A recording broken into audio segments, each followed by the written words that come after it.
ನಮಸ್ಕಾರ ಎಲ್ರಿಗೂ. ಮತ್ತೊಮ್ಮೆ GS ಸ್ಟಡಿ ಸರ್ಕಲ್ಗೆ ಆತ್ಮೀಯವಾದಂಥ ಸ್ವಾಗತ. ಮಾರ್ಚ್ ತಿಂಗಳಲ್ಲಿ ಕೇಳಬಹುದಾದಂಥ ಪ್ರಮುಖ ಪ್ರಚಲಿತ ಘಟನೆಗಳನ್ನು ಡಿಸ್ಕಷನ್ ಮಾಡ್ತಾ ಹೋಗೋಣ. ಈ ವಿಡಿಯೋದಲ್ಲಿ ಪ್ರಮುಖ ಅಂಶಗಳನ್ನು ನೋಡೋದಾದರೆ, ಮೊದಲನೇದಾಗಿ ವಿಶ್ವ ಜಲ ದಿನದ ಬಗ್ಗೆ ಇನ್ಫಾರ್ಮೇಷನ್ ನೋಡ್ತಾ ಹೋಗ್ತೀವಿ.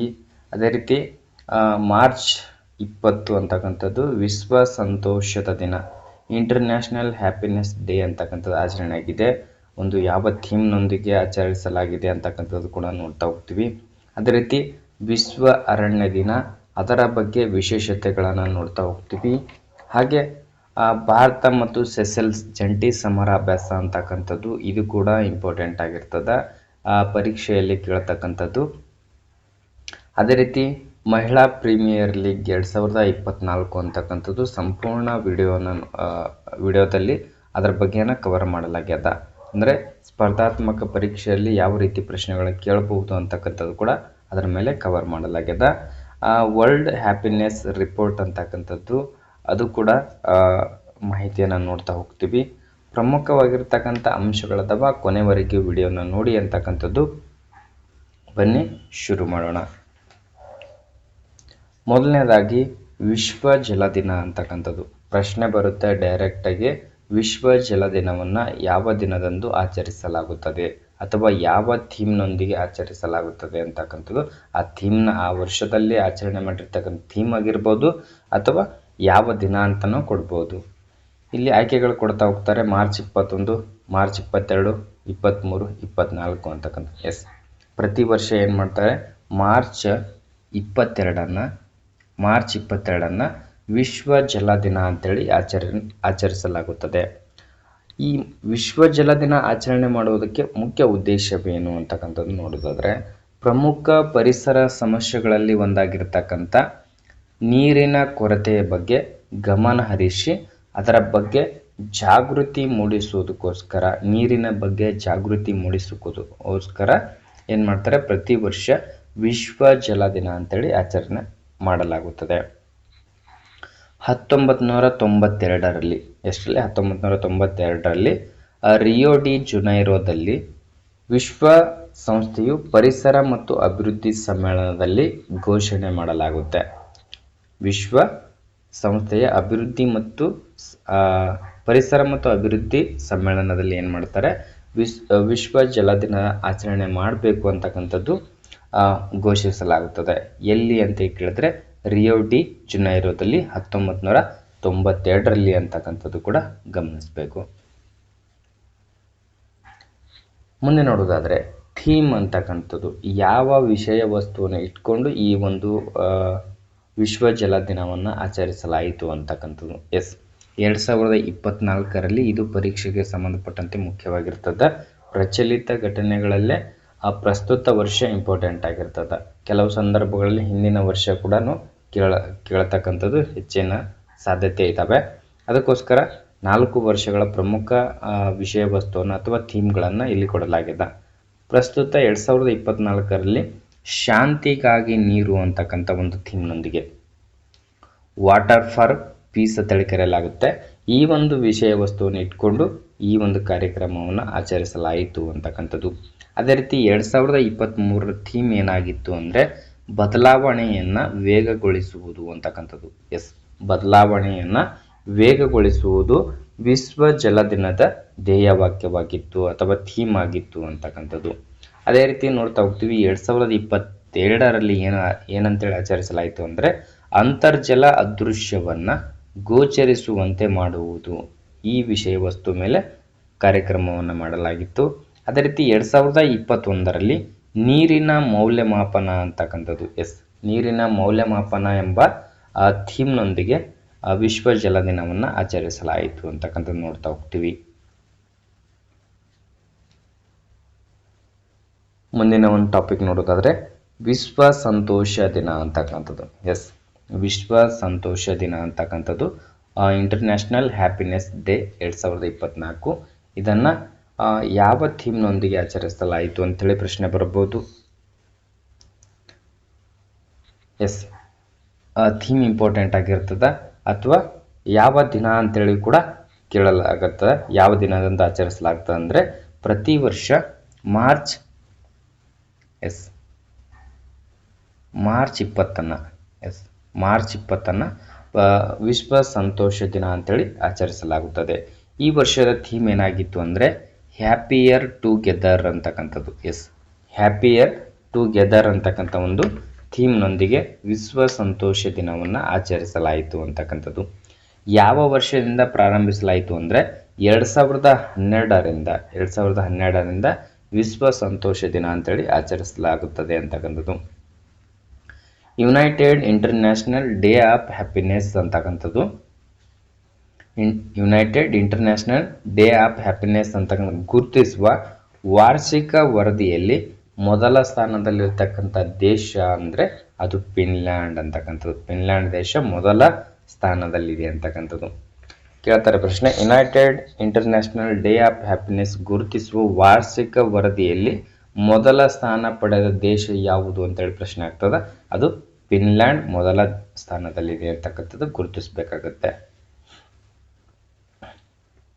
ನೋಡೋದಾದ್ರೆ ಭಾರತ ದೇಶ ವಿಶ್ವ ಸಂತೋಷ ದಿನದಲ್ಲಿ ಭಾರತದ ಸ್ಥಾನ ಯಾವುದು ಅಂದರೆ 126ನೇ ಸ್ಥಾನದಲ್ಲಿದೆ ಅಂತಕ್ಕಂಥದ್ದು. ಅಮೆರಿಕ 23ನೇ ಸ್ಥಾನದಲ್ಲಿದೆ. ಈ ವರದಿಯಲ್ಲಿ ಒಟ್ಟು 146 ದೇಶಗಳು ಭಾಗಿಯಾಗಿದ್ದು, ಈ 146 ದೇಶಗಳಲ್ಲಿ ಭಾರತ 126ನೇ ಸ್ಥಾನದಲ್ಲಿದೆ. ಅಮೆರಿಕ 23ನೇ ಸ್ಥಾನದಲ್ಲಿ. ಮೊದಲ ಸ್ಥಾನದಲ್ಲಿರ್ತಕ್ಕಂಥ ಒಂದು ದೇಶ ಕೇಳ್ತಾರೆ, ಅದು ಫಿನ್ಲ್ಯಾಂಡ್ ದೇಶ ಅಂತಕ್ಕಂಥದ್ದು ನೋಡ್ತಾ ಹೋಗ್ತೀವಿ.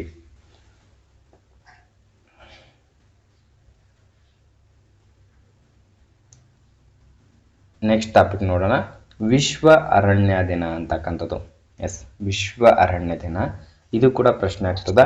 ವಿಶ್ವ ಅರಣ್ಯ ದಿನವನ್ನು ಯಾವ ದಿನದಂದು ಆಚರಿಸಲಾಗುತ್ತದೆ ಅಂತಕ್ಕಂಥದ್ದು ಒಂದು ಪ್ರಶ್ನೆ. ಮುಖ್ಯವಾಗಿ ಇದರ ಉದ್ದೇಶ ಕೇಳ್ಬೋದು. ಇಲ್ಲಿ ನೋಡ್ತಾ ಹೋಗ್ತೀವಿ, ಮಾರ್ಚ್ 21 ಅಂತಕ್ಕಂಥದ್ದು. ಮಾರ್ಚ್ 21 ಅಂತಕ್ಕಂಥದ್ದು ಪ್ರತಿ ವರ್ಷ ವಿಶ್ವ ಅರಣ್ಯ ದಿನ ಅಂತೇಳಿ ಆಚರಿಸಲಾಗುತ್ತದೆ.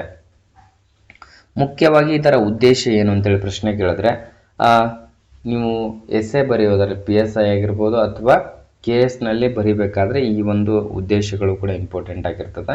ವಿಶ್ವ ಅರಣ್ಯ ದಿನದ ಉದ್ದೇಶ ಏನಂದರೆ ದೈನಂದಿನ ಜೀವನದಲ್ಲಿ ಅರಣ್ಯ ಸಂಪನ್ಮೂಲಗಳ ಪಾತ್ರ, ಅದರ ವಿನಾಶದಿಂದ ಆಗುವ ದುಷ್ಪರಿಣಾಮಗಳ ಬಗ್ಗೆ ಅರಿವು ಮೂಡಿಸಲು ಈ ಒಂದು ಕಾರ್ಯಕ್ರಮವನ್ನು ಮಾಡಲಾಗುತ್ತದೆ. ವಿಶ್ವ ಅರಣ್ಯ ದಿನ ಅಂತಕ್ಕಂಥದ್ದು ಏನು, ದೈನಂದಿನ ಜೀವನದಲ್ಲಿ ಅರಣ್ಯ ಸಂಪನ್ಮೂಲಗಳ ಪಾತ್ರ ಏನದ, ಅದರ ವಿನಾಶದಿಂದ ಮನುಷ್ಯ ಸಂಕುಲದ ಮೇಲೆ ಯಾವ ರೀತಿ ದುಷ್ಪರಿಣಾಮ ಬೀರುತ್ತೆ ಅಂತಕ್ಕಂಥದ್ದು, ಅದರ ಬಗ್ಗೆ ಜಾಗೃತಿ ಮೂಡಿಸೋಸ್ಕರ ಪ್ರತಿ ವರ್ಷ ಮಾರ್ಚ್ 21 ವಿಶ್ವ ಅರಣ್ಯ ದಿನ ಅಂತೇಳಿ ಆಚರಣೆ ಮಾಡಲಾಗುತ್ತದೆ. ಆಹಾರ ಮತ್ತು ಕೃಷಿ ಸಂಸ್ಥೆ FAO ಸಮ್ಮೇಳನದ 16ನೇ ಅಧಿವೇಶನದಲ್ಲಿ 1971ರಲ್ಲಿ ವಿಶ್ವ ಅರಣ್ಯ ದಿನ ಆಚರಿಸಲು ಮತ ಹಾಕಲಾಯಿತು ಅಂತಕ್ಕಂಥದ್ದು. ಆಹಾರ ಮತ್ತು ಕೃಷಿ ಸಂಸ್ಥೆಯ 16ನೇ ಅಧಿವೇಶನದಲ್ಲಿ 1971ರಲ್ಲೇ ಘೋಷಣೆ ಆಗ್ತದೆ ಅಥವಾ ಮತ ಹಾಕಕ್ಕೆ ಪ್ರಾರಂಭ ಮಾಡ್ತಾರೆ. ಏನು, ಈ ವಿಶ್ವ ಅರಣ್ಯ ದಿನವನ್ನು ಆಚರಣೆ ಮಾಡಬೇಕು ಅಂತಕ್ಕಂಥ ಉದ್ದೇಶ ಇಟ್ಕೊಂಡು ಅದನ್ನ ಏನು ಮಾಡ್ತಾರೆ, 2007ರಿಂದ 2012ರವರೆಗೆ centre for international forest research ಅಂತಕ್ಕಂಥದ್ದು 6 ವರ್ಷಗಳ ಅರಣ್ಯ ದಿನವನ್ನು ನಡೆಸಿಕೊಟ್ಟಿತ್ತು ಅಂತಕ್ಕಂಥದ್ದು. CIFOR ಅಂತಕ್ಕಂಥದ್ದು, ಸೆಂಟರ್ ಫಾರ್ ಇಂಟರ್ನ್ಯಾಷನಲ್ ಫಾರೆಸ್ಟ್ ರಿಸರ್ಚ್ನವರು ಏನು ಮಾಡ್ತಾರೆ, 2007ರಿಂದ 2012ರವರೆಗೆ ಏನು ಮಾಡ್ತಾರೆ, 6 ವರ್ಷಗಳ ಅರಣ್ಯ ದಿನವನ್ನು ನಡೆಸಿಕೊಡಲಾಯಿತು. ಮುಂದೆ ಏನು ಮಾಡ್ತಾರೆ, 2012ರಲ್ಲಿ ಮತ ಹಾಕಿದ್ರಲ್ಲ, ಅಲ್ಲಿ 2012ರಲ್ಲಿ ವಿಶ್ವಸಂಸ್ಥೆಯ ಸಾಮಾನ್ಯ ಸಭೆಯು ಮಾರ್ಚ್ 21 ಏನು ಮಾಡ್ತಾರೆ, ವಿಶ್ವ ಅರಣ್ಯ ದಿನ ಆಚರಣೆಗೆ ಘೋಷಣೆ ಮಾಡಲಾಗುತ್ತದೆ. 2012ರಿಂದ ಘೋಷಣೆ ಆಗ್ತದೆ. ಅಲ್ಲಿಂದ ಇಲ್ಲಿವರೆಗೆ ಪ್ರತಿ ವರ್ಷನೂ ಕೂಡ ಒಂದು ಥೀಮ್ನೊಂದಿಗೆ ಆಚರಿಸುತ್ತಾ ಬರ್ತಾ ಇದ್ದಾರೆ ಅಂತಕ್ಕಂಥದ್ದು.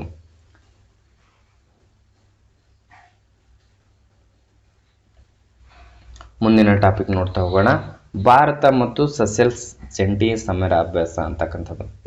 ಭಾರತ ಮತ್ತು ಸೆಸೆಲ್ಸ್ ದೇಶಗಳ ನಡುವೆ ಜಂಟಿ ಸಮರಾಭ್ಯಾಸ ಇತ್ತೀಚೆಗೆ ನಡೆದಿರತಕ್ಕಂಥದ್ದು.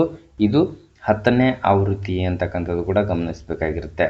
10ನೇ ಆವೃತ್ತಿ ಈ ಒಂದು ಎರಡು ದೇಶಗಳ ನಡುವೆ ಸಮರಾಭ್ಯಾಸಕ್ಕೆ ಕೊಟ್ಟಿರ್ತಕ್ಕಂಥ ಹೆಸರು ಲ್ಯಾಮಿಟಿ ಸಮರಾಭ್ಯಾಸ ಅಥವಾ ಅಂತಕ್ಕಂಥದ್ದು. ಲ್ಯಾಮಿಟಿ ಸಮರಾಭ್ಯಾಸ ಅಂತೇಳಿ ಕೂಡ ಕರೆಯಲಾಗ್ತದೆ. ಈ ಪ್ರಶ್ನೆ ಬರುತ್ತೆ, ಲ್ಯಾಮಿಟಿ ಸಮರಾಭ್ಯಾಸ ಯಾವ ಎರಡು ದೇಶಗಳ ನಡುವೆ ನಡೆಯಿತು ಅಂತಕ್ಕಂಥದ್ದು. ಹೌದಾ, ಒಂದು ಪ್ರಶ್ನೆ ಆಗ್ತದ. ಅಥವಾ ಭಾರತ ಮತ್ತು ಸೆಸೆಲ್ಸ್ ದೇಶಗಳ ನಡುವೆ ನಡೆದಿರತಕ್ಕಂಥ ಜಂಟಿ ಸಮರಾಭ್ಯಾಸದ ಹೆಸರೇನಾಗಿತ್ತು ಅಂತ ಹೇಳಿ ಕೂಡ ಪ್ರಶ್ನೆ ಬರ್ಬೋದು. ಎಸ್, ಲ್ಯಾಮಿಟಿ ಅಂತಕ್ಕಂಥದ್ದು ಅದರ ಹೆಸರಾಗ್ಯದ. ಈ ಲ್ಯಾಮಿಟಿ ಅಂದರೆ ಕ್ರಿಯೋಲ್ ಭಾಷೆಯಲ್ಲಿ ಲ್ಯಾಮಿಟಿ ಎಂದರೆ ಸ್ನೇಹ ಎಂದು ಅರ್ಥ ಕೊಡುತ್ತದೆ. ಈ ಒಂದು ಪ್ರಶ್ನೆ ಇನ್ನೂ ಎಲ್ಲಿ ಕೇಳ್ಬೋದು ಅಂದರೆ, ನೀವು KS ಅಥವಾ SDFDA ಕನ್ನಡ ಭಾಷೆಯಲ್ಲಿ ಕೂಡ ಈ ಅನ್ಯ ದೇಶೀಯ ಭಾಷೆಗಳಂತೇಳಿ ಬರ್ತದಲ್ಲ, ಆ ಒಂದು ಪತ್ರಿಕೆಯಲ್ಲಿ ಕೂಡ ಈ ಪ್ರಶ್ನೆ ಬರ್ಬೋದು. ಕ್ರಿಯೋಲ್ ಭಾಷೆಯಲ್ಲಿ ಲ್ಯಾಮಿಟಿ ಎಂದರೆ ಅಂತೇಳಿ ಕೇಳಿದ್ರೆ ಅದು ಸ್ನೇಹ ಅಂತಕ್ಕಂಥ ಒಂದು ಅರ್ಥವನ್ನು ಕೊಡುತ್ತದೆ ಅಂತಕ್ಕಂಥದ್ದು. ಭಾರತ ಮತ್ತು ಸೆಸೆಲ್ಸ್ ದೇಶಗಳ ನಡುವೆ ನಡೆದಿರ್ತಕ್ಕಂಥ ಒಂದು ಸಮರಾಭ್ಯಾಸದ ಹೆಸರು ಲ್ಯಾಮಿಟಿ ಅಂತಕ್ಕಂಥದ್ದು. ಎಸ್, ಮುಂದೆ ನೋಡ್ತಾ ಹೋಗೋಣ. ಮುಖ್ಯವಾಗಿ ಮಹಿಳಾ ಪ್ರೀಮಿಯರ್ ಲೀಗ್ 2024 ಅಂತಕ್ಕಂಥದ್ದು, ಅದನ್ನು WPL ಅಂತೇಳಿ ಕರೆಯಲಾಗ್ತದೆ. WPL ಇದರ ವಿಸ್ತೃತ ರೂಪ ಏನು ಅಂತ ಕೇಳ್ಬೋದು, ವುಮೆನ್ಸ್ ಪ್ರೀಮಿಯರ್ ಲೀಗ್ ಅಂತಕ್ಕಂಥದ್ದು. ಎಸ್, ವುಮೆನ್ಸ್ ಪ್ರೀಮಿಯರ್ ಲೀಗ್ ಇದು ಒಂದು ಕ್ರಿಕೆಟ್ಗೆ ಸಂಬಂಧಪಟ್ಟಿರ್ತಕ್ಕಂಥ ಕ್ರಿಕೆಟ್. ಎಸ್, ಇದು ಮಹಿಳಾ ಟೂರ್ನಮೆಂಟ್ ಆಗಿರ್ತದ, ಕ್ರಿಕೆಟ್ಗೆ ಸಂಬಂಧಪಟ್ಟಿರ್ತಕ್ಕಂಥದ್ದು. ಇದನ್ನು ನಡೆಸಿಕೊಡ್ತಕ್ಕಂಥವ್ರು ಯಾರು ಅಂದರೆ BCCI ಅಂತಕ್ಕಂಥದ್ದು. BCCI ಅಂದರೆ ಏನಂದರೆ board of control for cricket in India ಅಂತಕ್ಕಂಥದ್ದು ಇದರ ವಿಸ್ತೃತ ರೂಪವಾಗಿದೆ. BCCI ಅಂದರೆ board of control for cricket in India ಅಂತಕ್ಕಂಥದ್ದು. ಈ ಮಹಿಳಾ ಪ್ರೀಮಿಯರ್ ಲೀಗ್ನ ಸ್ಪಾನ್ಸರ್ಶಿಪ್ ಪ್ರಾಯೋಜಕತ್ವ ಯಾರು ಪಡ್ಕೊಂಡಿದ್ರು ಅಂದರೆ ಟಾಟಾ ಕಂಪ್ನಿಯವರು ಇದರ ಪ್ರಾಯೋಜಕತ್ವವನ್ನು ಪಡ್ಕೊಂಡಿದ್ರು ಅಂತಕ್ಕಂಥದ್ದು. ಮೊದಲ ಆವೃತ್ತಿ WPLನ ಮೊದಲ ಆವೃತ್ತಿ ಯಾವ ವರ್ಷ ಪ್ರಾರಂಭವಾಯಿತು ಅಂದರೆ 2023ರಲ್ಲಿ ಪ್ರಾರಂಭಿಸಲಾಯಿತು ಮೊದಲ ಆವೃತ್ತಿ ಅಂತಕ್ಕಂಥದ್ದು. ಮೊದಲ ಆವೃತ್ತಿಯಲ್ಲಿ ವಿಜೇತವಾದ ತಂಡ ಯಾವುದು ಅಂತೇಳಿ ಕೇಳ್ತಕ್ಕಂಥದ್ದು ಇರ್ತದ. ಮೊದಲ ಆವೃತ್ತಿಯಲ್ಲಿ ವಿಜೇತ ಆದ ತಂಡ ಮುಂಬೈ ಇಂಡಿಯನ್ಸ್ ಅಂತಕ್ಕಂಥದ್ದು ಕೂಡ ನೀವು ಗಮನಿಸಬೇಕಾಗತ್ತೆ. ಮುಂದೆ ನೋಡೋಣ. ಎಸ್, ಮೊದಲ ಆವೃತ್ತಿಯಲ್ಲಿ ಮುಂಬೈ ಇಂಡಿಯನ್ಸ್ ತಂಡ ವಿಜೇತವಾಗಿದ್ದು, ಎರಡನೇ ಆವೃತ್ತಿ 2024ರಲ್ಲಿ ಜರುಗಿರತಕ್ಕಂಥದ್ದು. 2024ರಲ್ಲಿ ಎರಡನೇ ಆವೃತ್ತಿ ಜರುಗಿರತಕ್ಕಂಥದ್ದು. ಈ ಎರಡನೇ ಆವೃತ್ತಿಯಲ್ಲಿ ವಿಜೇತವಾದ ತಂಡ ಯಾವುದು ಅಂತೇಳಿ ಪ್ರಶ್ನೆ ಕೇಳ್ತಾರೆ.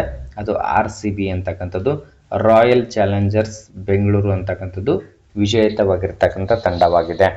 ಎಸ್, ಇದರ ನಾಯಕಿ ಯಾರಾಗಿದ್ರು ಅಂದರೆ ಈ RCB ತಂಡದ ನಾಯಕಿ ಯಾರಂತ ಕೇಳ್ತಾರೆ, ಸ್ಮೃತಿ ಮಂದಣ್ಣ ಅಂತಕ್ಕಂಥವ್ರು ಈ ಒಂದು ತಂಡದ ನಾಯಕತ್ವವನ್ನು ವಹಿಸಿಕೊಂಡಿದ್ರು.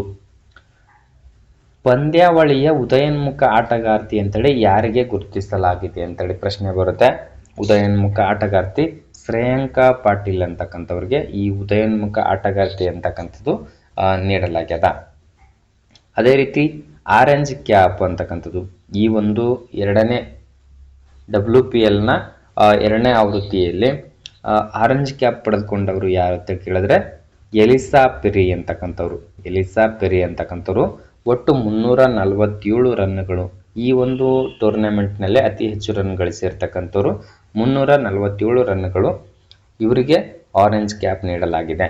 ಅದೇ ರೀತಿ ಪರ್ಪಲ್ ಕ್ಯಾಪ್ ಯಾರು ಪಡೆದುಕೊಂಡಿದ್ದಾರೆ ಅಂದರೆ ಶ್ರೇಯಾಂಕಾ ಪಾಟೀಲ್ ಅಂತಕ್ಕಂಥವ್ರು 13 ವಿಕೆಟ್ಗಳನ್ನು ಪಡೆಯುವುದರ ಮೂಲಕ 13 ವಿಕೆಟ್ ಪಡೆಯುವುದರ ಮೂಲಕ ಪರ್ಪಲ್ ಕ್ಯಾಪ್ ಶ್ರೇಯಾಂಕಾ ಪಾಟೀಲ್ ಅವರು ಪಡೆದುಕೊಂಡಿರ್ತಕ್ಕಂಥದ್ದು. ಇವೆಲ್ಲವೂ ಕೂಡ ಇಂಪಾರ್ಟೆಂಟ್ ಆಗಿರ್ತಕ್ಕಂಥ ಒಂದು ಟಾಪಿಕ್ ಆಗಿರ್ತದೆ. ಸ್ಪರ್ಧಾತ್ಮಕ ಪರೀಕ್ಷೆಯಲ್ಲಿ ಈ ಒಂದು ಟಾಪಿಕ್ ಮೇಲೆ ಪ್ರಶ್ನೆಗಳು ಖಂಡಿತವಾಗಿ ಬರ್ತವೆ. ನಿಮಗೆ ಟೈಮ್ ಇದ್ದರೆ ಒಂದು ನೋಟ್ಸ್ ಮಾಡ್ಕೊಂಡು ಇಟ್ಕೋರಿ ಅಂತಕ್ಕಂಥದ್ದು ಹೇಳ್ತಾ ಮುಂದೆ ನೋಡ್ತಾ ಹೋಗೋಣ. ವರ್ಲ್ಡ್ ಹ್ಯಾಪಿನೆಸ್ ರಿಪೋರ್ಟ್ 2024 ಅಂತಕ್ಕಂಥದ್ದು ಈ ಒಂದು ರಿಪೋರ್ಟ್ನಲ್ಲಿ ಮೊದಲ ದೇಶ ಯಾವುದು?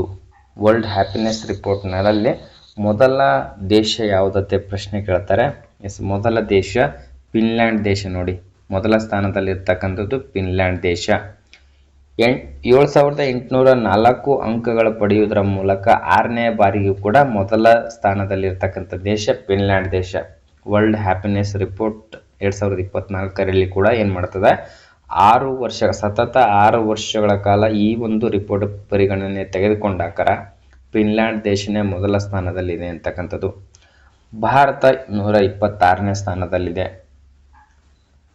4,036 ಅಂಕಗಳ ಪಡೆಯುವುದರ ಮೂಲಕ ಭಾರತ ದೇಶ 126ನೇ ಸ್ಥಾನದಲ್ಲಿದೆ ಅಂತಕ್ಕಂಥದ್ದು. ಈ ವರದಿಯಲ್ಲಿ ಎಷ್ಟು ದೇಶಗಳು ಭಾಗಿಯಾಗಿದ್ದು ಅಂದರೆ 146 ದೇಶಗಳನ್ನು ವರದಿಯಲ್ಲಿ ಭಾಗಿಯಾಗಿಸಲಾಗಿತ್ತು. ಈ 146 ದೇಶಗಳನ್ನು ಪರಿಗಣಿಸಿ ಈ ಒಂದು ರಿಪೋರ್ಟನ್ನು ರೆಡಿ ಮಾಡಲಾಗ್ತದೆ. ಆದರೆ ಈ ಒಂದು ರಿಪೋರ್ಟ್ನಲ್ಲಿ ಮೊದಲ ಸ್ಥಾನ ಇಂಪಾರ್ಟೆಂಟ್ ಆಗಿರ್ತದೆ, ಆದರೆ ನಮ್ಮ ಭಾರತ ದೇಶನೂ ಕೂಡ ಇಂಪಾರ್ಟೆಂಟ್ ಆಗಿರ್ತದೆ. ಇದು ನಮ್ಮ ಭಾರತ ದೇಶ ಇದು ಈ ಒಂದು ರಿಪೋರ್ಟ್ನಲ್ಲಿ ಎಷ್ಟನೇ ಸ್ಥಾನದಲ್ಲಿದೆ ಅಂತಕ್ಕಂಥದ್ದು ಕೂಡ ಪ್ರಶ್ನೆ ಕೇಳ್ತಕ್ಕಂಥದ್ದು. ಮೊದಲ ಸ್ಥಾನದಲ್ಲಿ ಫಿನ್ಲ್ಯಾಂಡ್ ದೇಶ ಇದ್ದರೆ ಭಾರತ ದೇಶ 126ನೇ ಸ್ಥಾನದಲ್ಲಿದೆ ಅಂತಕ್ಕಂಥದ್ದು. ಈ ಒಂದು ರಿಪೋರ್ಟ್ನಲ್ಲಿ ಏನೆಲ್ಲ ಮಾನದಂಡಗಳನ್ನು ಪರಿಗಣನೆಗೆ ತೆಗೆದುಕೊಂಡು ರಿಪೋರ್ಟನ್ನು ರೆಡಿ ಮಾಡಲಾಗುತ್ತದೆ ಅಂತಕ್ಕಂಥದ್ದು ನೋಡೋದಾದರೆ, ಮೊದಲನೇದಾಗಿ ದೇಶದಲ್ಲಿ ಇರ್ತಕ್ಕಂಥ ಸಮಾನತೆ ಅಂತಕ್ಕಂಥದ್ದು, ಸ್ವಾತಂತ್ರ್ಯ, ಕಡಿಮೆ ಭ್ರಷ್ಟಾಚಾರ ಅಂತಕ್ಕಂಥದ್ದು ಕೂಡ ಪರಿಗಣನೆ ತೆಗೆದುಕೊಳ್ಳಲಾಗುತ್ತೆ. ಸಹಾಯ ಮಾಡ್ತಕ್ಕಂಥದ್ದು, ಉತ್ತಮ ಆರೋಗ್ಯ, ಅಗ್ಗದ ಸಾರ್ವಜನಿಕ ಸಾರಿಗೆ ಅಂತಕ್ಕಂಥದ್ದು, ಉತ್ತಮ ಗುಣಮಟ್ಟದ ಶಿಕ್ಷಣವಾಗಿರಬಹುದು, ಉತ್ತಮ ಜೀವನ ಶೈಲಿಯಾಗಿರಬಹುದು. ಈ ಎಲ್ಲ ಅಂಶಗಳನ್ನು ಗಮನದಲ್ಲಿ ಇರಿಸಿಕೊಂಡು ವರದಿಯನ್ನು ಬಿಡುಗಡೆ ಮಾಡಲಾಗುತ್ತದೆ.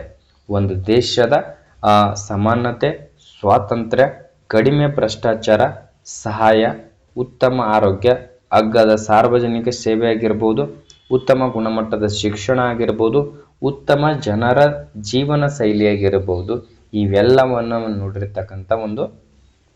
ನೋಡಿಬಿಟ್ಟು ವರದಿಯನ್ನು ರೆಡಿ ಮಾಡಲಾಗುತ್ತದೆ ಅಂತಕ್ಕಂಥದ್ದು.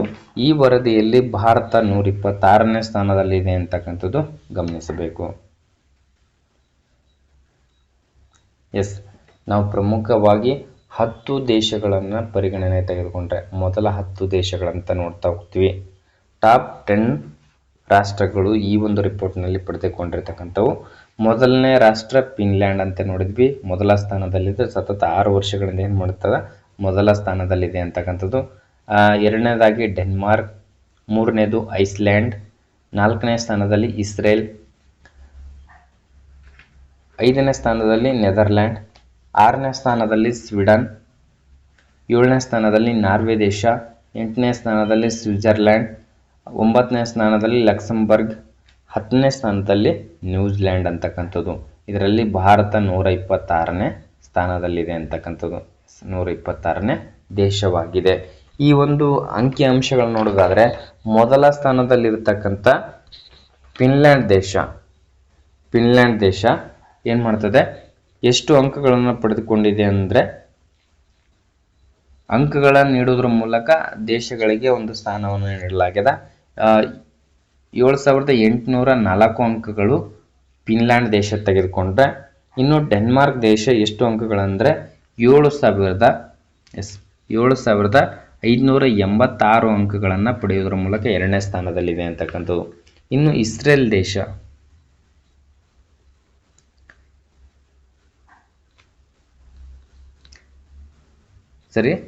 ಐಸ್ಲ್ಯಾಂಡ್ ದೇಶ 7,534 ಅಂಕ ಪಡೆಯುವುದರ ಮೂಲಕ 3ನೇ ಸ್ಥಾನದಲ್ಲಿದೆ.